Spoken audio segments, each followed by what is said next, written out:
Journalist అంటేనే నిజాన్ని ప్రశ్నించడానికి, అన్యాయాన్ని ఎదిరించడానికి ముందుకు తన ప్రాణాన్ని సైతం లెక్క చేయకుండా ముందుకు సాగి అక్కడ ప్రజలకు చూపించే ప్రయత్నం చేసేవాడే జర్నలిస్టు. అదేవిధంగా భారతదేశంలో ఉన్నాం, ప్రజాస్వామ్యంలో ఉన్నాం, భారత రాజ్యాంగాన్ని గౌరవించేటువంటి ఒక బాధ్యతాయుతంగా ప్రవర్తించే వాళ్ళే జర్నలిస్టులు.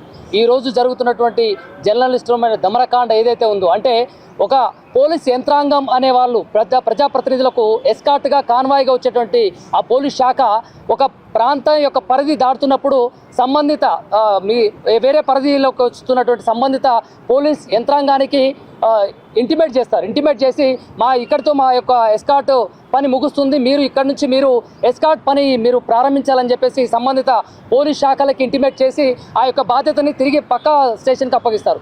అలాంటి యంత్రాంగంలో పొందుపరిచినటువంటి నియమ నిబంధనలు ఇక్కడ కేవీఆర్ ఒక ఛానల్ని స్థాపించి ప్రజా సమస్యలపైన పక్క రాష్ట్రమైనటువంటి ఆంధ్రప్రదేశ్ రాష్ట్రంలో ఉన్నటువంటి చంద్రబాబు నాయుడు గారి కుమారుడు లోకేష్ ఒక రెడ్ బుక్ అనే పేరు మీద చేస్తున్నటువంటి దాని గురించి వివరణల మాట్లాడినటువంటి వెంకరెడ్డి మాట్లాడినటువంటి దాన్ని కావాలని కక్షపూరితంగా కూటమి ప్రభుత్వం వారి యొక్క సోషల్ మీడియాలో వాళ్ళు క్రియేట్ చేసినట్టుగా తప్పుడు మాటల్ని పదాలని ఏర్పాటు చేసి ఇతను కావాలని ఇలా చేశాడని చెప్పేసి జర్నలిస్టు పైన ఒక అవాస్తవమైనటువంటి వీడియోని క్రియేట్ చేసి ఇంటి మీదకి వచ్చారు.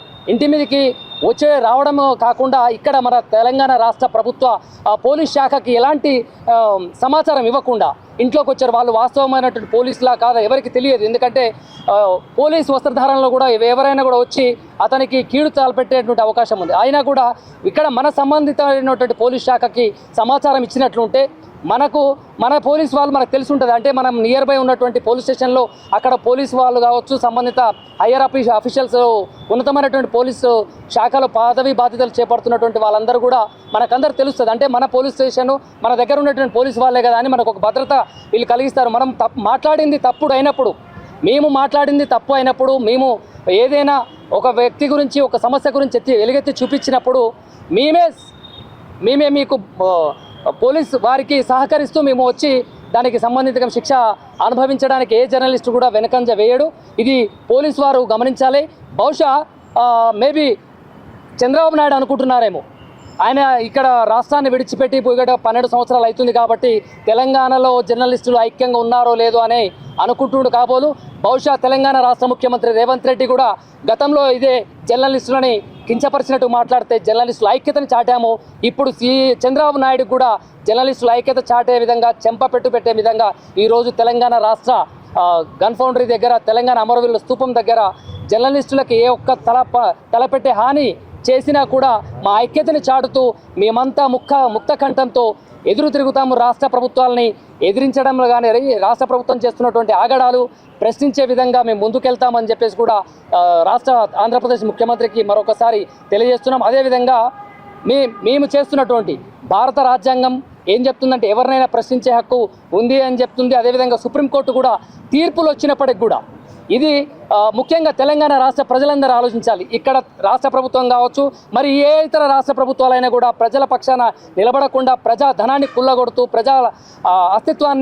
రాష్ట్ర అస్తిత్వాన్ని కుల్లగొట్టే కార్యక్రమాలు చేసినప్పుడు జర్నలిస్టులుగా మా వంతు పాత్రని మేము కొనసాగిస్తున్నాము. మీ తెలంగాణ రాష్ట్రంలో ఉన్నటువంటి ప్రతి సమస్యని చూపించేది డిజిటల్ మీడియా మాత్రమే ముందుకు వస్తుంది తప్ప ఏ శాటిలైట్ కూడా వారు స్క్రిప్ట్ ప్రకారంగా మాట్లాడింది మాత్రమే యథాతథంగా చూపిస్తుంది తప్ప వారిని ఎదురు ప్రశ్నించేటువంటి పరిస్థితి శాటిలైట్ మీడియాలో లేదనేది కూడా తెలంగాణ రాష్ట్ర ప్రజలు ఒకసారి గమనించాలి.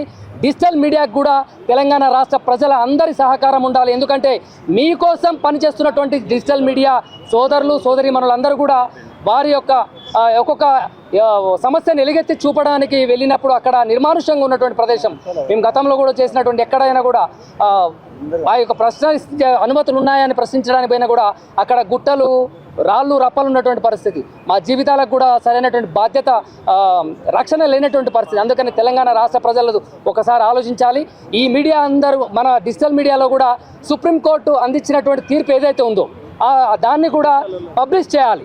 ఈ యొక్క జర్నలిస్టులకి ఈ యొక్క హక్కు ఉంది, వీరు ఇలాంటి మాట్లాడేటువంటి బాధ్యత వీరికి ఉన్నది అని చెప్పేసి తీర్పు ఏదైతే ఇచ్చిందో ఆ తీర్పును కూడా ప్రతి మీడియా ఛానల్లో మన డిజిటల్ మీడియాలో కూడా అది హైలైట్ చేస్తూ ఉంటే తెలంగాణ రాష్ట్ర ప్రజలు, ఎందుకంటే ఒక్కొక్క వారికి మిలియన్స్లో ఉన్నారు సబ్స్క్రైబర్స్, మిలియన్లో చూస్తున్నారు, ఒక్కరు లైవ్ ఇచ్చినా కూడా దాంట్లో లక్షల మంది ఆ యొక్క వీడియోను చూస్తున్నారు. మనం విశ్లేషిస్తున్నటువంటి తీరును గమనిస్తున్నారు, మనం మాట్లాడే ధోరణిని గమనిస్తున్నారు. కాబట్టి సుప్రీంకోర్టు మనకు కల్పించినటువంటి జడ్జిమెంట్ తీర్పును కూడా మరొకసారి మనం అందరికీ తెలియజేసే విధంగా చర్యలు తీసుకోవాలని చెప్పేసి కూడా తెలియజేస్తూ, ఇలాంటి చర్యలు మరొకసారి ఆ రాష్ట్రమే కావచ్చు, మన రాష్ట్రమే కావచ్చు, ఏ రాష్ట్రమైనా కూడా ఈ జర్నలిస్టుల పైన కానీ ప్రజల ధనాన్ని కూలగొట్టడం, ప్రజల పైన చేసేటువంటి అకృత్యమైనటువంటి దమనకాండకు చరమగీతం పాడతామని చెప్పేసి తెలియజేస్తూ, జై తెలంగాణ, జర్నలిస్టుల ఐక్యత, జర్నలిస్టుల ఐక్యత.